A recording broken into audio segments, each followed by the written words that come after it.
रामाय रामचंद्राय, जय जय श्री रामाय रामचंद्राय, जय वीर बजरंगबली बाबा की। दोस्तों, एक चीज़ आपके लिए आज मैं दोबारा बताने वाला हूँ। जी मैंने साल डेढ़ साल पहले बताई थी आपको, मुझे जहाँ तक याद है। आप लोग करीब 25% लोग इस चीज़ को पूछते हैं। क्या पूछते हैं आप लोग इस चीज़ को पूछते हैं कि ये बताइए गुरुजी कि काल भैरव की साधना या उपासना कौन कौन कर सकता है। हर कोई कर सकता है या नहीं कर सकता? तो मेरा जवाब होगा हर कोई नहीं कर सकता है। देवता कभी किसी का बुरा नहीं चाहता, लेकिन देवता की जो शक्तियाँ होती हैं उसको झेलने की क्षमता आप में होनी चाहिए।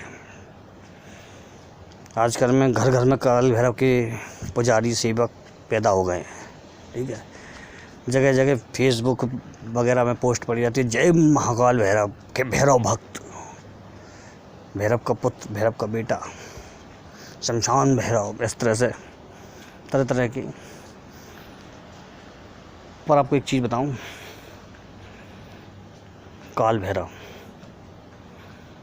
काल का एक बिखरा हुआ रूप, महादेव का उग्रांश, महादेव की उग्र प्रज्ञा शक्ति, महादेव की उग्र चेतना, आदि पुरुष का विभत्स रूप, संहारक शक्ति भगवान महादेव की, काली की शक्ति से सम्मिलित महाकाल भैरव। इसको आप छोटी से रूप में न लें। सौम्य शक्ति और सौम्य साधनाओं वाले के लिए बटुक भैरव दिए गए, लेकिन काल भैरव हर किसी के लिए नहीं है। काल भैरव के जो मेरी मतलब जानकारी में या मेरे इतने सालों के अनुभव में जो अनुभव आए हैं वो बिल्कुल प्रैक्टिकल वाले हैं। उसमें कोई किताबी वो और उसमें से नहीं लिया गया, क्योंकि मुझे मालूम है कि उसमें तो सबको बताया जाता है कि देवता तो सब में होते हैं, सबको इनकी साधना कर सकते हैं, इनका कोई भी कर सकता है, इनका बच्चा भी कर। ऐसा नहीं होता है। उसकी शक्तियाँ देखी जाती हैं किस मूल की हैं। अगर उग्र मूल की हैं तो वो हर कोई नहीं कर सकता, और सौम्य मूल की है तो उसे हर कोई कर सकता है। काल भैरव करने वाले के यहाँ कई बार ग्रह कलेश देखा जाता है। काल भैरव की सेवा करने के वाले के यहाँ कई बार ग्रह कलेश देखा जाता है, और ये कम से कम 70 से 80% लोगों में मैंने देखा। उनके घरों में उनके बाल बच्चे ये कहते पाए जाते हैं कि ये बहुत गुस्सा करते हैं जो कि काल भैरव की सेवा करते हैं।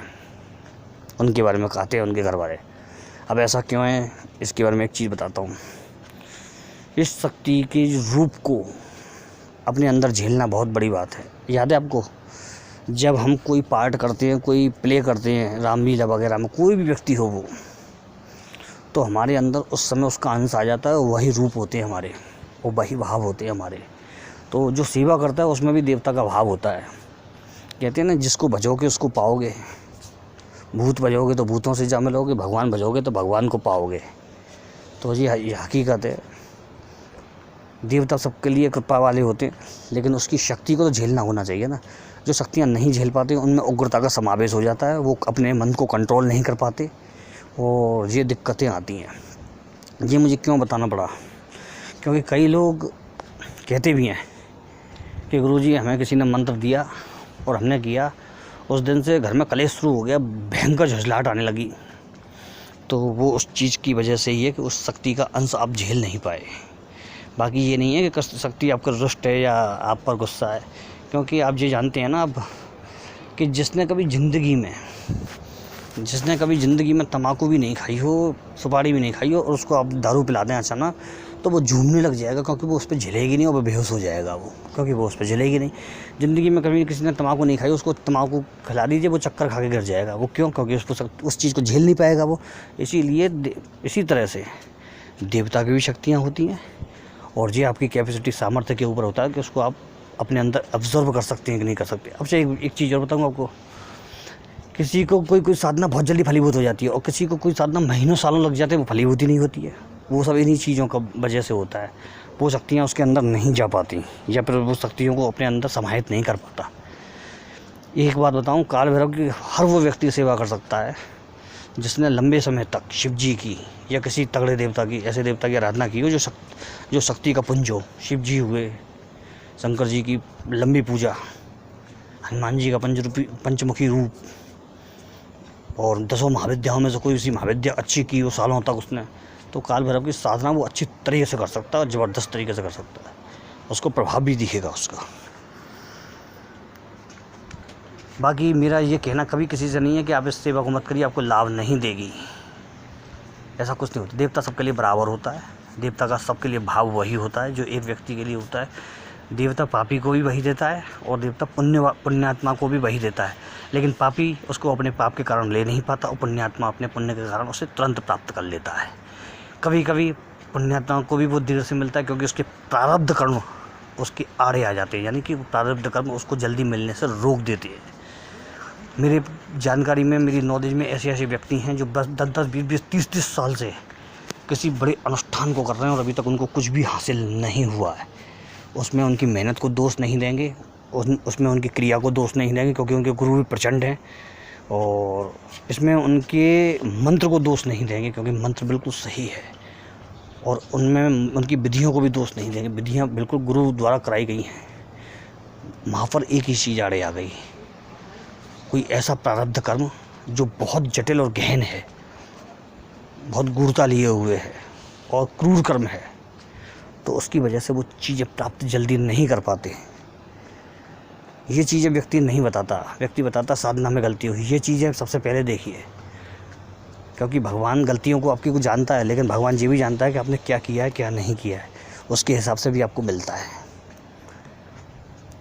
क्या उसको ये हमारे बारे में ये नहीं मालूम होगा कि हमने ये किया है पहले? जब इसको इतना ताकतवर हम मानते हैं, अपने प्रभु को, परमेश्वर को, अपने इष्ट को, तो क्या उसको ये नहीं मालूम होगा हमने पहले क्या किया और अब क्या कर रहे हैं? सब उसको मालूम होता है, हर चीज़ उसको मालूम है। काल भैरव का जो सबसे हल्का सौम्य जिसको कहते हैं जो मंत्र है वो है ओम श्री भैरवाय नमः। इस मंत्र का मैं हर किसी को सजेशन करता हूँ, काल भैरव के कोई भी करके देख ले, अगर उसको इसकी शक्ति झेली जा रही है तब वो बड़ा काल भैरव का खतरनाक मंत्र उठाए, और वो है ओम भम श्री महाकाल भैरवाय नमः। ओम भम श्री महाकाल भैरवाय, ये उग्र है मंत्र, थोड़ा सा इसमें बीज लग गया, ठीक है। और उसके अलावा मैंने भैरव के कई मंत्र डाल रखे हैं, तो ये चीज़ें होती है। और उसमें ना तो व्यक्ति का दोष होता है ना देवता का, वो सब चीज़ें प्रकृति के नियम से बधी हुई होती हैं, तो वो उसी हिसाब से मिलती हैं। जितना आप उसको झेल पाओगे उतनी ही मिलेगी आपको।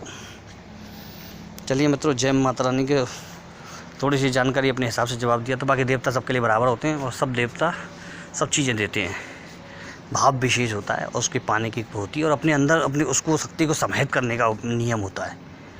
हमारे अंदर एक समझ लो गोली खाने की क्षमता नहीं है और परमाणु बम को झेलने के लिए चले, तो ऐसा नहीं हो सकता ना। वही सब चीज़ें होती हैं। जय माँ भवानी, जय माता रानी, जय श्री राम, जय हनुमान जी बाबा की।